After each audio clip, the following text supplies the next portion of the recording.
Is Shabbat the month that they beat some sense into me? Shvat is a month of good news. Shabbat. Shvat stands for Shomea Besurus Tevis. Hear good news. Amen. There was a guy from LA who lived near a relative of mine, and his finances were really going down. And I can say his name, it's a famous story, Chaim Sitchin, not the Rabbi Sitchin from the yeshiva, another Sitchin.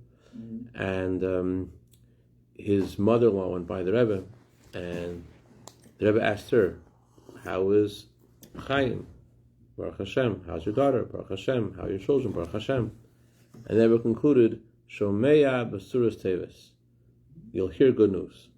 So Shomeya Basuras Tevis, the Rebbe didn't say this at that time, but it's known that the word month of Shvat is known to be a month of good news, because the acronym of the month stands for hear good news, and that's the acronym of the words that Rebbe said. So this guy actually lived across the street from a relative of mine, and my aunt said she saw them take away his car because the bank repossessed his car. And that day, the bank took away his car. He had to get a taxi, or a friend brought him, to collect his multi-million-dollar winnings in the lottery. It's a true story. Shemei B'Suras Davis. So today we had really good news, thank God. Last week, this woman made headlines in Israel. The mother of one of the hostages, Mirav Berger, her daughter Agam, she was in captivity all this time, and she was set to be released, like all the hostages were released on Shabbos. And so she made national news by saying that she didn't know if she's allowed to go see her daughter on Shabbos, because the way it worked was that all the hostages would be released to the, as they were, they're released to the border of Gaza. Then they go to the hospital. They're airlifted from there to the hospital, and so the family goes together with the hostages to the hospital. So, Is she going to get on the plane? Is she allowed to go on the plane on Shabbos? Is she allowed to go there? There's the press there, there's media there, they're taking pictures. Is she allowed to go there? And then, especially, if she can't stay there in the border of Gaza, can she go on the plane? So, there are different ways of looking at it, and I'm thankful that I wasn't asked this question. It's a very tough question. Very tough. I have an easy answer, though. My easy answer is, ask another rabbi. Because it's a really tough question, because, I mean, you could make lots of arguments, but then there's the truth. There's the argument and there's the truth. The laws of Shabbos are superseded only by the Torah's instruction to protect life. And so, how could she go on Shabbos on a plane to with her daughter? That's not saving anyone's life. And how could she put herself in a situation where she would have to travel on Shabbos? So she asked a bunch of rabbis, and most of them said, I don't know, ask somebody else. Until she went and met a certain Rabbi Silberstein. Rabbi Silberstein said to her, you cannot travel on Shabbos. And she said, well, what should I do if I can't listen? What should I do if I know those are the rules? I hear those are the rules.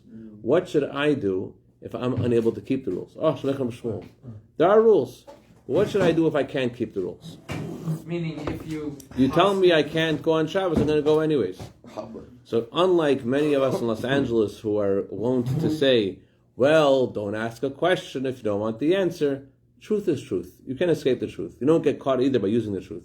The truth is the truth. Hashem runs, if the wrong thing is to go on Shabbos, then that's the wrong thing. So, but she asked a question, and she wasn't from Los Angeles. She asked a question of truth. What should I do if I just can't hold myself from going there? So the rabbi said to her something remarkable, what's remarkable is not so much what the rabbi said as the way that she absorbed it internally, which just highlights what a Jew is. She said, the rabbi told her, Hashem did a miracle for you. So why don't you also do a miracle for Hashem and show him how much you appreciate him and his Shabbos? Hashem is doing a miracle for you and giving you back your daughter. Why don't you do something wondrous also and hold on to the Shabbos? I got the punchline. So she. So today, the mother of the hostel. The mother of the hostel. That's what Meirav said. So unfortunately, she wasn't released last past Shabbos, but fortunately, she was the only hostage that was released not on Shabbos. Mm-hmm. She was released today. Right, they refused to. They didn't honor the deal. They were supposed to release. Right, supposed to. So such obvious hashgacha pratis. Right. So she really cared about Shabbos, and Hashem didn't put her into that situation where she'd have to choose. I mean, really, it's a biblical story. Like, think about Yaakov and Yosef, Jacob and Joseph. They didn't see each other for 22 years, and when they finally meet, what does Jacob do when he meets Yosef? He says Shema. Why does he say Shema at that exact moment? He wanted to give all the love he had in his heart, that he felt, that he knew he'd feel so much love when he saw his son. He wanted to give that experience, that love to Hashem. And this is what this mother is doing. It's unbelievable. That's what she did. That's what she decided. And unbelievable. We're living in biblical times. We're living in people which are biblical people. People are other. She's not Shabbat. Oh, and she doesn't even usually keep Shabbos. Yeah, she doesn't. Wow, but she said that she asked everyone last Shabbos, please keep Shabbos. I'm honoring my daughter. Don't take any pictures. I'm not going to go there. If she's released, I'm not going to go there. And now, thank God, today she was released. She doesn't keep Shabbos. Why was she even asking? Because she's Jewish. That's a weird. We're not good at not keeping Shabbos. We're not so good at not keeping Shabbos. We have a hard time not keeping Shabbos. It's like a little weird story. It's like no, she doesn't. It's weird because Jews are weird. What do you mean? She doesn't keep Shabbos. She's from the people which are called the people who keep the Sabbath, right? She's from those people. In her generations, in her family, they're all keeping Shabbos. So even she doesn't usually keep Shabbos, but she's living with soul. She's a Jew. She doesn't want to have any of these as an obstacle for the daughter release. Listen, let me say it this way. The Talmud says, when wine comes in, the secrets come out. And the Alter Rebbe says, when the wine of Torah, when a mitzvah comes into a Jew, his secret love for Hashem comes out. That's what it is. This is who we are. So this What a beautiful story. it's a beautiful story. It highlights the sacrifice of a mother for a child, which is something which is very in sync with this month, the month of Shvat. The month of Shvat, every month of the year, is connected to one of the tribes of the Jewish people, and the month of Shvat is connected to the tribe of Yosef. When Rachel gave birth to her son Yosef, she said, please God, give me another child. It's on the way. Please God, give me another child. But the Medrash says, she actually wasn't saying, give me another child, it's give me a strange child. I want a child who does strange things. That's what the Medrash says. And Medrash goes even more further and says, when I say strange, let me tell you how strange. I want a child who will be like Yeravim ben Nevat. Yeravim ben Nevat is one of the greatest sinners, the Jewish people of history. He's the reason we only have 2 out of the 12 tribes today, plus the Levites. And it's because of him. So what did she mean? What did she want? She wanted a son to be so terrible? What it really means is, the deeper meaning of this is, she wanted her son to be someone who helps someone who feels like they're a stranger, to help them feel that they're really Hashem's child. Someone who ordinarily feels like they're a stranger, or like, I'm not part of Shabbos, it's not who I am, and all of a sudden, of course I keep Shabbos. I'll give my life for Shabbos. You understand? That's what the power of Yosef is. The power of Yosef is to help a Jew who feels like a stranger to feel like a child, feel like Hashem's child. This is also in sync with the previous Rebbe, whose anniversary of passing is this month, the month of Shvat, the next Shabbos, not this Shabbos, the following Shabbos. His name was Yosef. And that's what his whole life was about connecting Jews who felt like strangers and help them feel that they're not strangers, they're really God's children. And it's also very fascinating, the month of Shvat, the first day of the month of Shvat today, was the day when Moshe Rabbeinu, when Moses began translating the Torah into 70 languages. Why translate the Torah in 70 languages? Because so a Jew, in any part of history, in any part of the world, he's learning Torah in French, he's sitting in Madagascar, and learning Torah in Afrikaans. Wherever he's learning Torah, he should feel, this is Hashem's words. Moshe Rabbeinu himself translated Torah into 70 languages. This is the real thing. It's not an imitation. 1 second. So that's in sync with the Shalom Aleichem. That's in sync also with the previous Rebbe, that the previous Rebbe also took the deepest secrets of the Torah, the Chassidus, and he brought it into all languages. He brought the teachings of Torah, which were never before accessible, and he made them accessible to everyone in all languages in order to help Jews who feel like they're strangers, help them feel that they're not really strangers. They're really God's children. And he did this all as a second name, Yitzchak, and with a way of joy, with a way of happiness. So this is this idea of helping people who feel like strangers, to help them feel like children, is something that is relevant to each of us.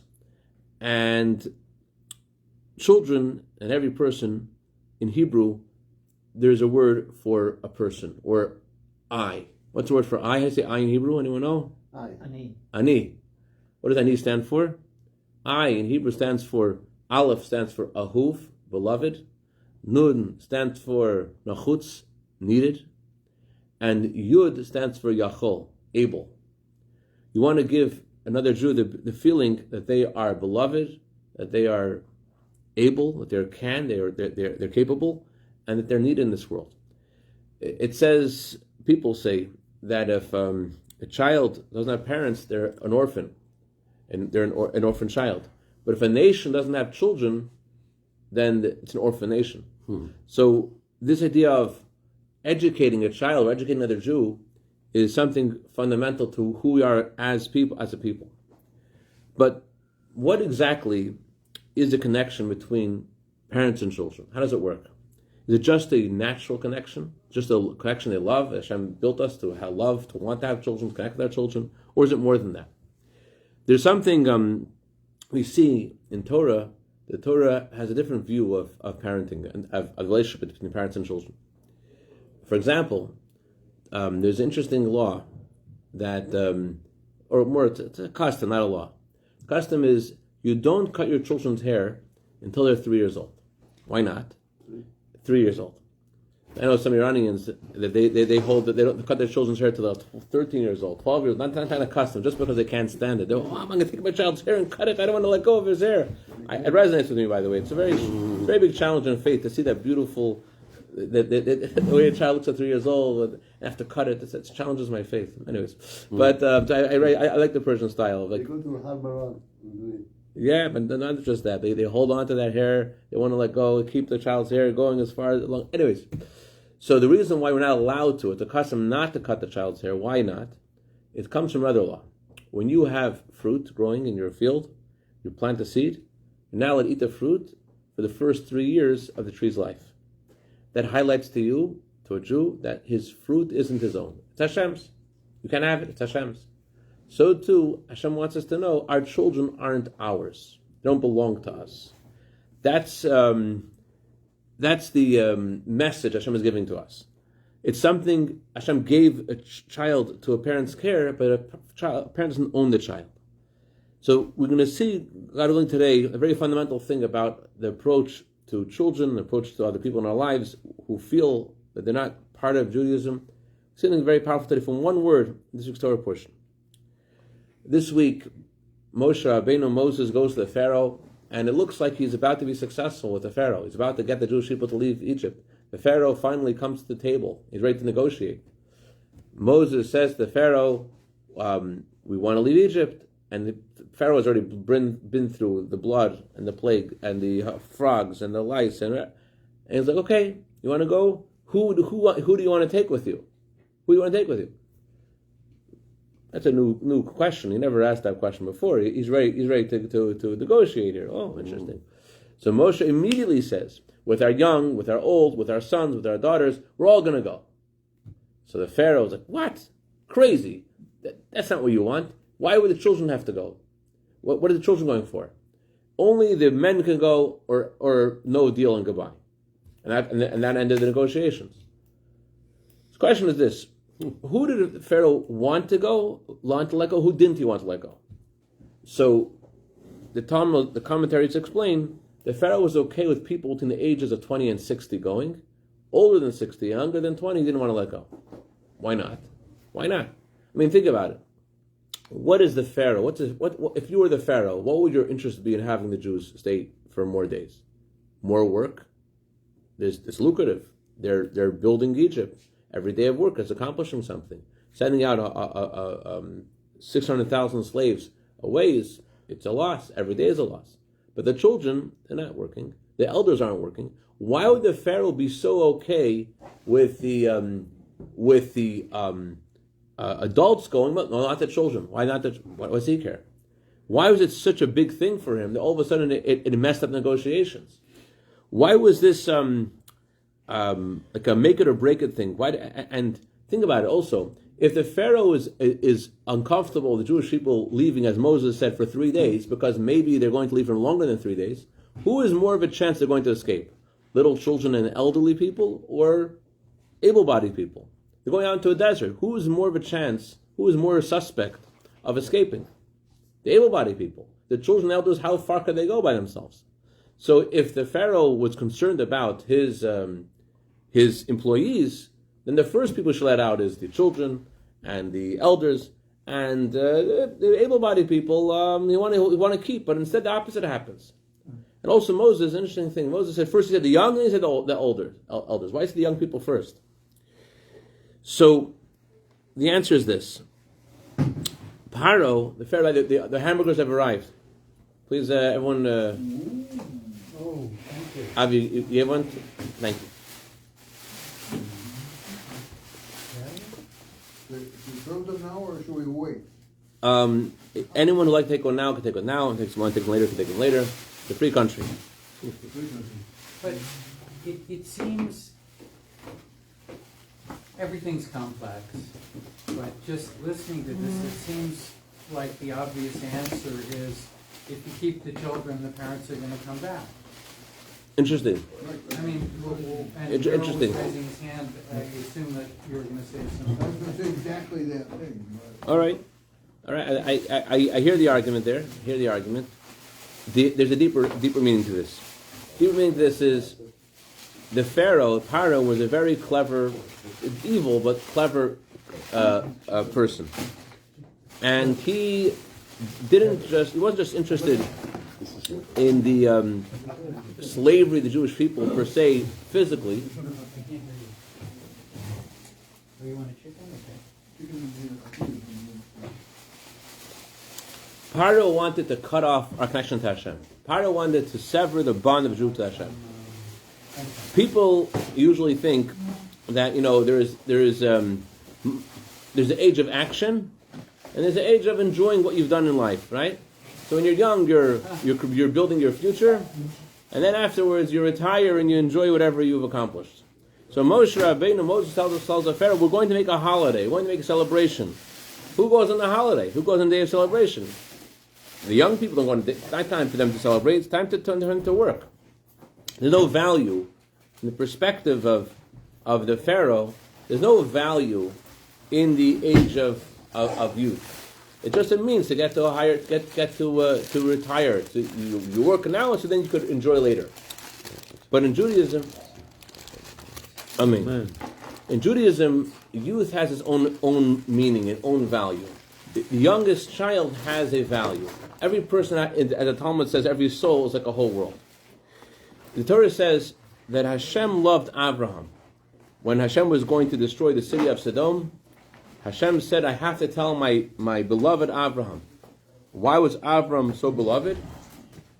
Says the Torah says, I love Abraham. Why? I love Abraham because Abraham encourages and teaches his children to go in the way of God. Hashem says he loves Abraham because of what Abraham does for his children, because the connection he has with his children. If your child is in the park and he breaks someone's bike, if he steals someone's bike and he breaks it, are you responsible to pay for the bike? If your dog, l'havdil, goes and messes up someone's barbecue and they steal all the hot dogs, are you responsible to pay for the hot dogs? You're responsible. What about if your child breaks someone's bike? Are you responsible to pay for it? What do you think? No. Yeah, right? Yeah. No, you're not responsible. You know why? Every person has things that belong to them. Your children don't belong to you. If your horse breaks something, if your donkey breaks something, if your camel breaks something, you're responsible. If your dog goes steals from someone's barbecue, you're responsible. But your children don't belong to you. Your children aren't yours. And since they're not yours, so therefore you're not responsible for what they do. Yeah. It's good, the Talmud says, for the sake of education, to give your child the money to correct what they've done. because you want to teach a child responsibility, but to give them money so they could take care of it. But there's no halachic obligation to pay for the damage. Why not? Because your children don't belong to you. So what do we say about Shabbat Bill Church is that? You're responsible to take care of your child, but you don't own your child. That's exactly the point. When a child turns bar mitzvah, so there's a certain sense of responsibility that the parents had till that point. That changes a little bit. That's a law? Huh? It's a law? It's a Jewish law? Yes, Jewish law. Yeah, you're not responsible for your children damaging something because they don't belong to you. But what is your responsibility to your children? Your responsibility to your children is to help them be who they're meant to be. You help them bring out who they're supposed to be. Not to inflict your dreams upon them. There was this guy who his father really put this task upon his son to become a doctor. And so he went to college, and he was about to, go through residency, and then he gave the whole thing up. And he said, you know what? I don't want to be a doctor. My dad was pushing me to be a doctor. I don't want to be a doctor. And he went to the rabbi, a friend of mine, and the rabbi went to the father. And he said, what's the thing with you, and why do you want your son to be a doctor? He said, well, I wanted to be a doctor. It was my dream. And I couldn't be a doctor. So I want my son to be a doctor. So in other words, he looks at his son as someone who's going to fulfill his dream. Another thing that parents often do is they say to their child, you're embarrassing me. It doesn't make the child feel good. It makes the child feel, what is the child about? It's just about satisfying the parents' honor. They don't have their own identity on their own. But a child has a mission in the world. Every child has a mission. What's the mission of a child? The mission of a child is to smile. The mission of a child is to give nachas to his parents. The mission of a child is, as it says in the Talmud, the whole world exists because of the breath of children. If the child says a word of Torah, it's so precious to Hashem, like a diamond to Hashem, that the whole world is not worth as much as a child saying Kametz Alafa, a child saying one word of Torah. So therefore, because a parent doesn't own a child, it's forbidden for a parent to hurt a child because they're angry at the child. It's forbidden for a parent to be angry at the child and to hurt them, because the role of the parent is to help the child have an ani. Ani stands for ahuv, nachutz, yachol. The child realizes they are beloved, they are needed, and they can. So, what?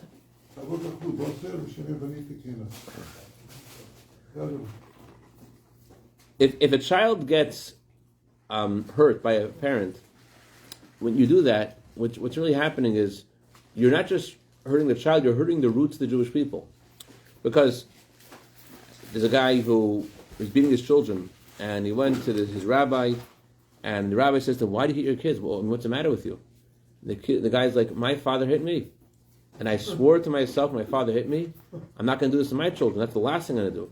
Yeah, I can't control myself. In other words, when the roots is not healthy, the child grows in an unhealthy way, and it's not even in the child's. The child doesn't even realize it, that his roots are crooked, and that's why he functions a certain way. As it's because the father, not unintentionally, subconsciously, this son, now father, is his whole persona is skewed because of what happened to him as a child. So the abuse of the parent doesn't just affect the child; it affects the future generations. I'm sorry, what did you say, Rebbe?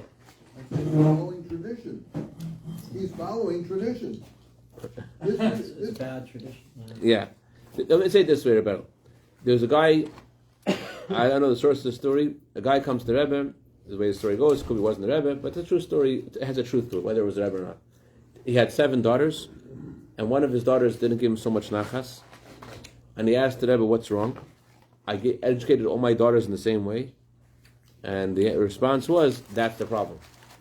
Every child is different. Some children need a lot of love. Some children, you give them love and it chokes them.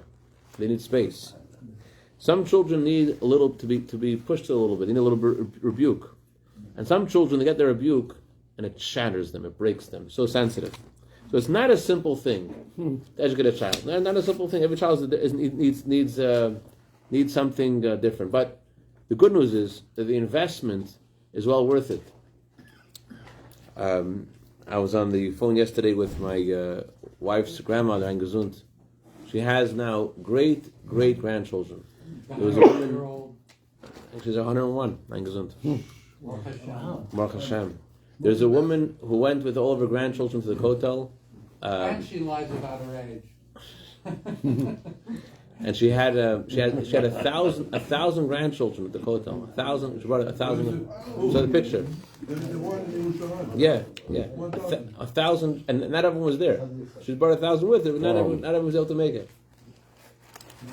Wow. By the way, I heard a story this week about Mendel Futterfass. Not so related, but a great story. Mendel Futterfass went to an old age home, and there's a guy there. He looks like he's in his 80s, and he's sitting there like this, waiting for his soul to leave him. And Mendel walks over and he tells him in Yiddish, "What's your name?" And the guy's like, whatever his name was. What's my guess? My guess his name was Yankel. Just putting it out there. Is Yankel? So Yankel, how old are you? He says 92, 92. And Mendel's like, 92, 92? You look so young. And when Mendel said that once, the guy went in front of him like this.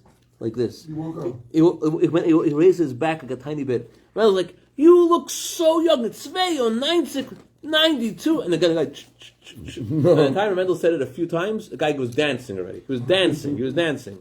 So it does take a lot of wisdom to know what to say to each person at the right time. As the Rebbe gave a blessing to Rabbi Mendel Futterfass himself, the Rebbe told him you should be able to say the right thing to the right person at the right time. So it's not so easy, but there's a lot of profit that can be gained by the right investment into a child.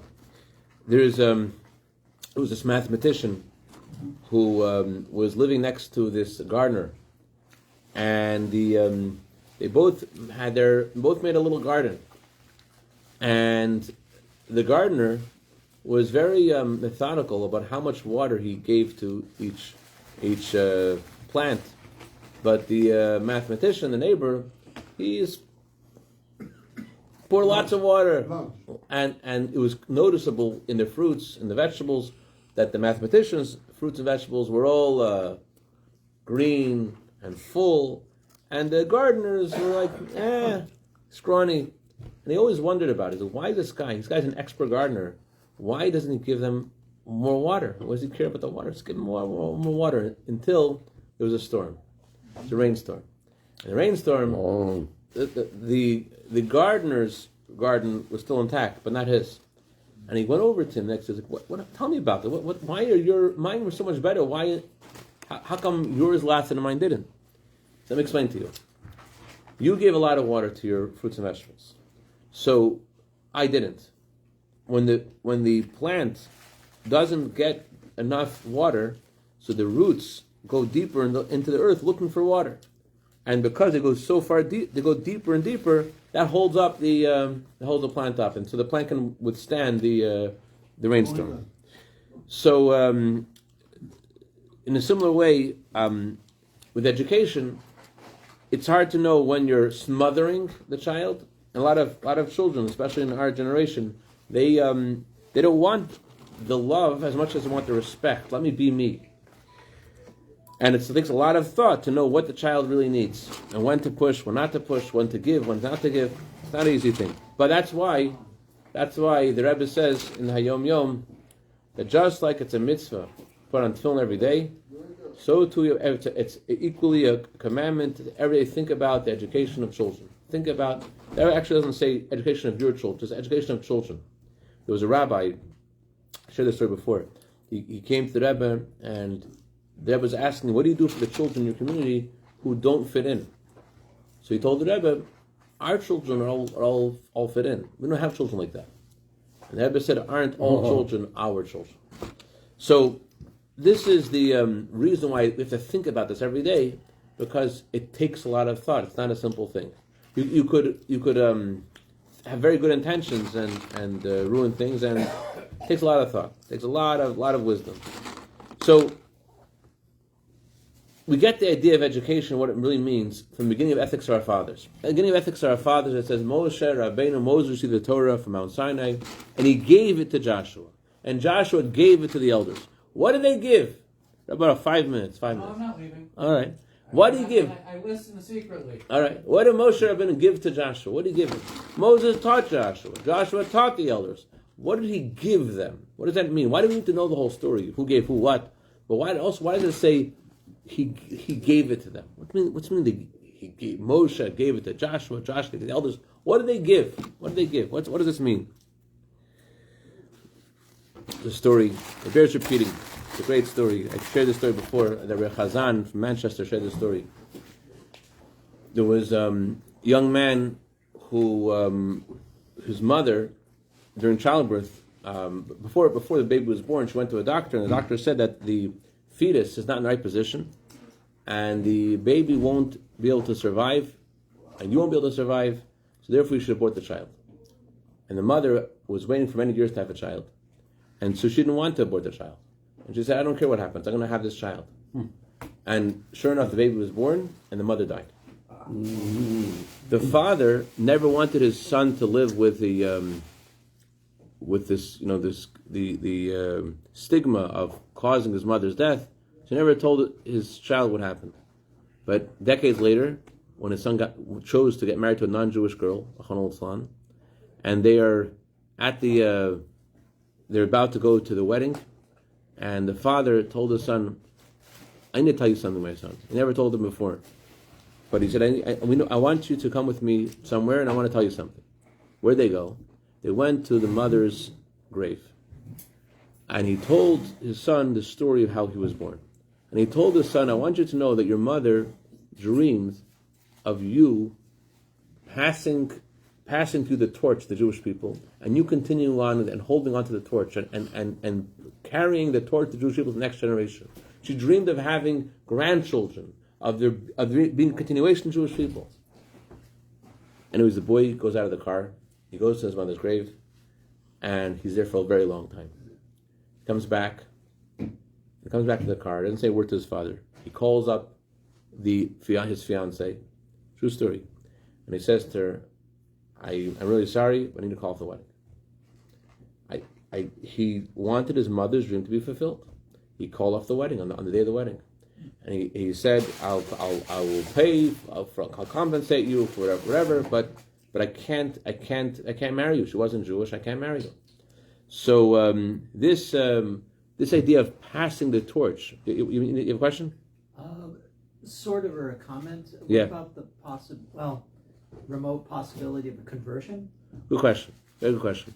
The answer is that as long as the conversion is done for the right reasons, it's a conversion. Conversion is just done because of convenience. It's not authentic. It's not pure. It's not real, and therefore not a real conversion. So if I'm just going to convert because I want to get married to you, it's not a real conversion. But more importantly, if she's not Jewish, he doesn't need to marry her. In other words, right now, she doesn't exist for him. She doesn't exist. She's not an option. If one day she converts, that's a different story. Today, there's no option. It's deeper than that. But in one sentence, let's just say that if the conversion is done for the wrong reason, it's not a real conversion. The conversion has to be done for the right reasons. Otherwise, that's why Judaism makes it so hard to convert.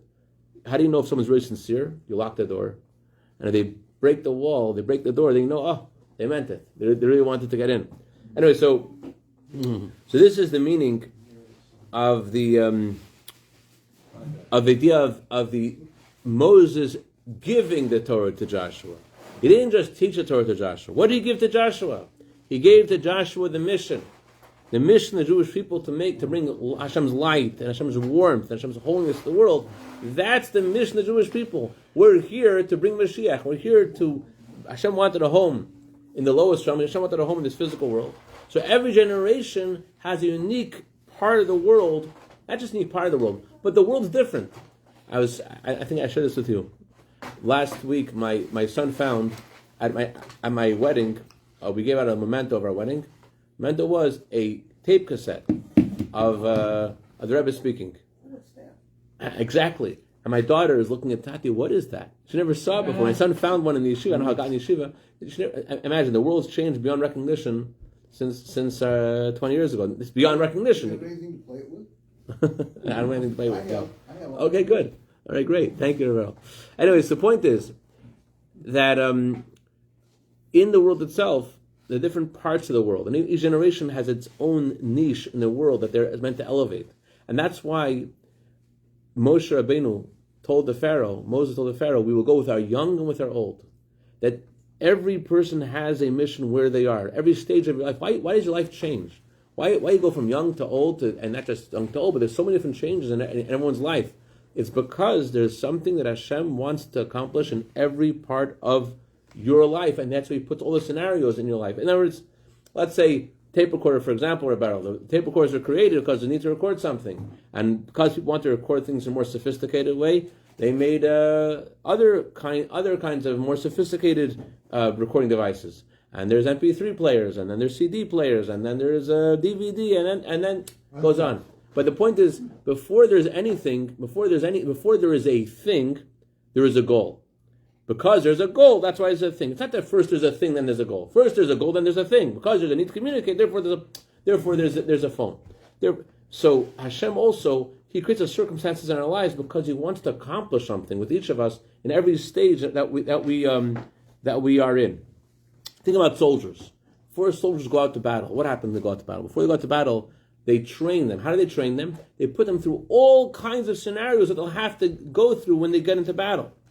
And that's why Hashem made the world this way, where the world's constantly changing, because He wants us to elevate every single part of the world, every single part of our lives. And this is because we're all part of one puzzle. You all have a piece of the Hashem's plan, making the world a home for Hashem. And this is what Moshe told Paro. We'll go with our young and with our old. He's mentioned young first, because young people also, they have a unique mission. Moshe Menachem Mendel, you have a unique mission in this world. You have a unique thing that only you could do. Only you could do what you could do.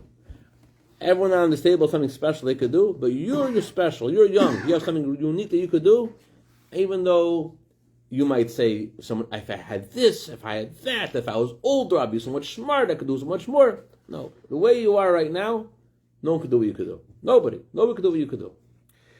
So, this is the reason why the Torah says, if your children are alive, it's like you're alive. It's as if Jacob and Moshe, they're all walking around today. We're all carrying the torch of the mission of the Jewish people to make the world a home for Hashem. Let's say it this way. Rabbi Zusha Anapoli, famous tzaddik, was brother, Melech Lezhensk, also a great tzaddik. Rabbi Zusha once said this to God. He said, God, if I could switch places with Abraham, if I could be like Abraham, I wouldn't switch. Why not? Because you wouldn't gain anything. You wouldn't gain anything if I was, because then you just have a Zusha and an Abraham. If you'd have one Zusha and one Abraham, what would you gain if I was like Abraham and Abraham was me? You wouldn't gain anything. That's what he said. But he didn't say, make me like Abraham. Why not? Because that for sure is not a good idea. Because he's not meant to be Abraham. Hashem wants every person to do what they're meant to do. As Rabbi Zusha said, when I come to heaven, I'm not afraid that they're going to ask me, why weren't you Abraham? I'm not Abraham. The only question I'm afraid they're going to ask me is, why weren't you Zusha? Why weren't you meant to be? Everyone's meant to be different. Vitali's meant to be Vitali. I'm meant to be me. Everyone has their own thing that they're meant to do. There was a Jew, Ein Gesund, who was the chief rabbi of Israel at one point, Rabbi Yisrael Meir Lau. Yisrael Meir Lau, when Perestroika began and Russia opened its doors, so he was invited to with a few other rabbis to come for 6 days in Russia to inspire people. And they went, to the main synagogue in Moscow, where on Simchas Torah, even during Stalin's time, the whole shul was full to the streets, people dancing and singing of the Torah. It's very unique. Anyways, he's there in the shul, and they meet a guy who plays the accordion named Beryl. Beryl plays the accordion. I mean, you have to be named Beryl to play the accordion. Mm-hmm. No, not on Shabbos. And what name would you give an accordion guy? Anyways, it must be right. Beryl, you play the accordion. Beryl's the accordion guy. Yeah. See, I couldn't do it. Good master though, but I tried. Beryl plays the accordions, of course. Anyways, so Beryl tells the Rabbi Lau after his performance and after they have all this celebration, is, rabbis, you guys don't know what you did for us. It was so amazing. You inspired us. We didn't have had such an experience in our lives. You brought us all up. It's amazing. But you know what, Rabbi? We're in this dark pit. We're in this dark pit, and you're going to go away. When you're going to go away, it's going to be very sad for us. It'll be very sad. We're not going to be, we're going back to our pits. You were here for a Shabbos. You inspired us. It was great. We had a little concert. We had a little this, a little dancing. But you're going to go away, and it's all going to be back to the pit. Rabbi Allah was very touched by this. Rabbi Allah says, you know what, Beryl, I've got neglected to say, Beryl was in his 80s. His Beryl, I know the Sarah Pnim, I know the Interior Minister, I know the Minister of Education, I know the Immigration Minister. I am going to stay here in Russia with you until we arrange you to come back with me to Israel. I'm not leaving Russia until you come back with me. I'm going to make this happen. You're going to come to Israel. You want to come to Israel? And he said, really? Yes. I'm going to have to come to Israel. Wow. Beryl's ecstatic. And Beryl's walking with Rabbi Lau home. And he's just talking, wow, I'm going to go to Israel. It's so nice. And then Beryl stops. Like, aye! He says, how foolish could a person be? How skewed could a person think to not do what they're meant to do? What do you mean? Beryl had a daughter. Her daughter was married to a non-Jewish man. And they had 2 Jewish children. They had a boy and a girl. One was 10, one was 5. And Beryl said, every week, they come over my house on Shabbos. They come over my house on Friday night. And I, with the little money I have, I make it nice for them. I have a little tablecloth. It's Shabbos, and they'll have herring. I know. I mean, I got Russian kids like herring. I mean, I don't know how that works. But anyway, so I make herring for them, and they come over, and I tell them I sing them Jewish songs, and I tell them about the Avram and Yitzchak and Yaakov and their illustrious heritage. And these 2 hours, what I live for, is if I go with you to Israel, who will do that for them? Who will do that for them? So this is the meaning of the words of Moshe to Paro. We can't go without our children. The first thing we're going to go with our children. Paro knew that disconnect the children from Hashem, and that's it. You've taken the Jewish people away from Hashem. The whole point is, every time they ever spoke, very often, they ever spoke thousands of times about the coming of Mashiach, and always ever said, we will go, as Moshe Rabbeinu said, with our young and with our old, with the sons, with our daughters. This is the Rebbe said is the main focus now. Focus has to be in our children, education, and not just children on their passport, but children who are don't know about their Judaism. To invest in people, to invest and spend time in reaching out to people, and I see this with my own eyes. How sometimes like the slightest investment of time and energy, and there's such results which are like mind-boggling. Just now, I went to a shul for Ma'ariv. Crazy thing. Who's the last person? A few years ago, I gave a class for high school students. They got credits for Yeshiva University to study something about Judaism, and I advertised for it. I worked hard to advertise, and after all my advertisement, I had 2 kids that showed up. These 2 kids, and not only that, that's just in quantity, 2 kids. In quality, it was during COVID. In quality, there are kids which are in the schools which are they're surrounded by such filth. How could I possibly pull them a different direction? There's like a current that's pulling them in one direction, and I'm meeting them once a week for an hour for 20 weeks of the year. What power do they have? It's negligible. That's what I felt. And both these children, I promise you, that was beyond my wildest dreams. What happened to them? They both became religious. I never thought for a second they'd become religious. I'll give them a taste of Judaism. Maybe they'll like it. They'll do more mitzvahs, But they both became religious people, very dedicated, very proud. What is that? It's that we don't realize what a Jew is. Doesn't keep Shabbos. Why would you decide to keep Shabbos? Jews are interesting people. But so you walked into the shul. And I met this guy who was Tanei Baruch Hashem. He's a medical student, and he's religious, and he's proud of it, and he's a leader of the Jewish group in his college, and it's meridik. And the point is, as the previous Rebbe taught, that the role of our generation is to help people who feel that they're strangers, to feel they're children, and everyone has their own mission. I'll tell you guys one more thing. L'chaim v'racha. Too long, I think. One more thing, I'll tell you. Where's the wine? More, encore. Okay, I'll tell you one encore. It's a powerful encore. I'll take a couple minutes, but it's worth it. If you maybe should sing a dinger first. Let's sing a chazisha nigun. Rabbi, gibt's a nigun, Rabbi? By the way, Rabbi Zisha Yotza tonight. Oh, really? Yeah, Bet Shvat, yeah. Didiram, didiram, didiram,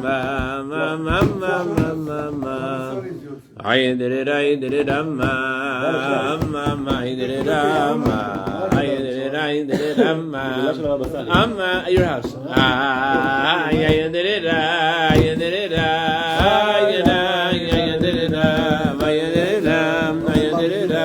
Oh, you know, my oh, you know, I'm always fine. oh, yeah, my oh,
and I'm a little bit late. I have to pick up my son from the airport. I think I should go already. Where's he going? Go? All right.